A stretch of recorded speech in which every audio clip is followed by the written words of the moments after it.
क्या आपने कभी महसूस किया है कि जब आप सही रास्ते पर चलना शुरू करते हैं तभी सबसे ज्यादा सवाल खड़े होने लगते हैं। जैसे जैसे इंसान ऊपर उठता है, आलोचनाओं की परछाइयां और गहरी होती जाती है। लोग आपके इरादों पर शक करते हैं, आपके फैसलों को गलत ठहराते हैं और कई बार आपकी पहचान तक पर उंगली उठा देते हैं। लेकिन आज इस वीडियो में मैं आपको अंत तक एक ऐसी बात बताने वाली हूँ जो अगर आपने सच में समझ ली तो भविष्य में कोई आलोचना आपको अंदर से हिला नहीं पाएगी। इसीलिए इस वीडियो को बीच में मत छोड़ना, क्योंकि आखिरी सीख पूरी वीडियो की आत्मा है। इतिहास गवाह है कि जितना बड़ा व्यक्तित्व उतनी गहरी आलोचना, और इसका सबसे बड़ा उदाहरण है स्वयं भगवान श्री कृष्ण, जिन्हें किसी ने भगवान माना तो किसी ने छलिया कहा, किसी ने धर्म रक्षक कहा तो किसी ने युद्ध का षड्यंत्रकारी। लेकिन एक सवाल है जिस पर शायद आपने कभी ध्यान ही नहीं दिया। इतनी आलोचनाओं के बीच कृष्ण जी कभी अस्थिर नहीं हुए। आखिर उनके भीतर ऐसा क्या था जिसने उन्हें वो हर तीर से अछूता रखा? इसी रहस्य की परत आज हम धीरे धीरे खोलेंगे। महाभारत में एक बार दुर्योधन ने कृष्ण पर खुले दरबार में पक्षपात का आरोप लगाया और कहा कि तुम हमेशा पांडवों के पक्ष में खड़े रहते हो। उस समय अगर कृष्ण अपनी छवि बचाने में लग जाते तो शायद धर्म कमजोर पड़ जाता। लेकिन कृष्ण जानते थे कि कुछ आरोपों का उत्तर शब्दों में नहीं, स्थिति के अनुसार दिया जाता है।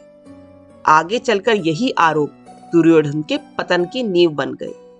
और यहीं से हमें पहली सीख मिलती है कि आलोचना कभी कभी भविष्य का संकेत भी होती है, हम बस उसे पढ़ नहीं पाते। एक पुरानी कथा है कि एक राजा रोज अपने महल से निकलता था। कुछ लोग तो उस पर फूल बरसाते थे तो कुछ पत्थर। मंत्री ने पूछा कि महाराज, आपको बुरा नहीं लगता?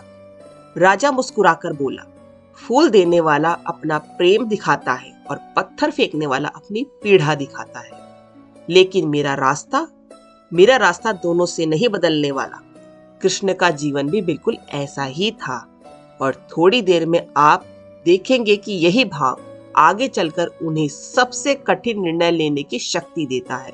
जब शिशुपाल ने युधिष्ठिर के राजसूय यज्ञ में कृष्ण का बार बार अपमान किया, तब पूरी सभा सन्न थी।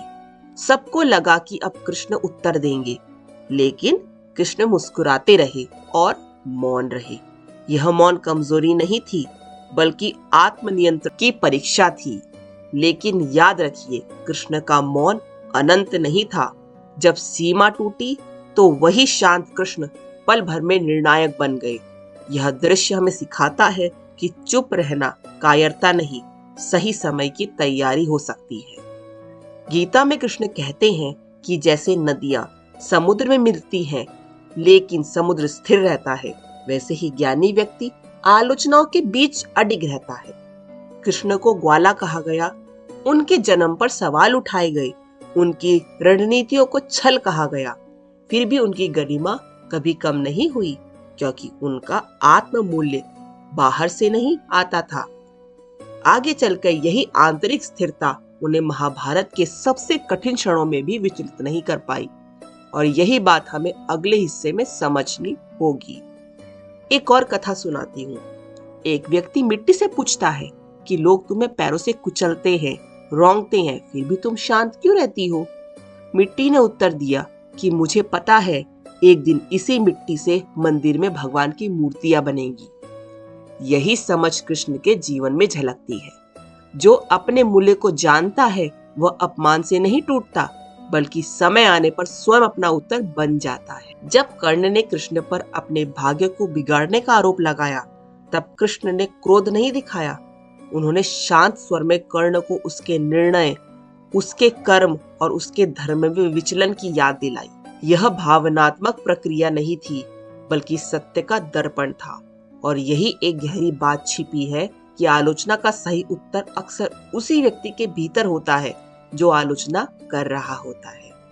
महाभारत का सबसे महान ज्ञान भगवद गीता आलोचना और संदेह से ही जन्मा है। अर्जुन ने कृष्ण से सवाल किया, आरोप लगाया, कहा कि तुम मुझे अपनों के वध के लिए प्रेरित कर रहे हो। लेकिन कृष्ण ने उसे चुप नहीं कराया। उन्होंने उस पीड़ा को संवाद बना दिया और शायद यही कारण है कि गीता आज भी जीवित है। इसीलिए जब अगली बार कोई आपकी नीयत पर सवाल उठाए तो याद रखना, वही सवाल आपकी सबसे बड़ी समझ का द्वार भी बन सकती है। कृष्ण का जीवन हमें सिखाता है कि आलोचना से लड़ना नहीं है, उससे ऊपर उठना है। धर्म में स्थिर रहकर, मौन को शक्ति बनाकर, समुद्र की तरह शांत रहकर, सत्य से उत्तर देकर और संदेह को ज्ञान में बदलकर। हम दुनिया की आवाजें बंद नहीं कर सकते, लेकिन यह तय कर सकते हैं कि हमारे भीतर कितनी जगह है।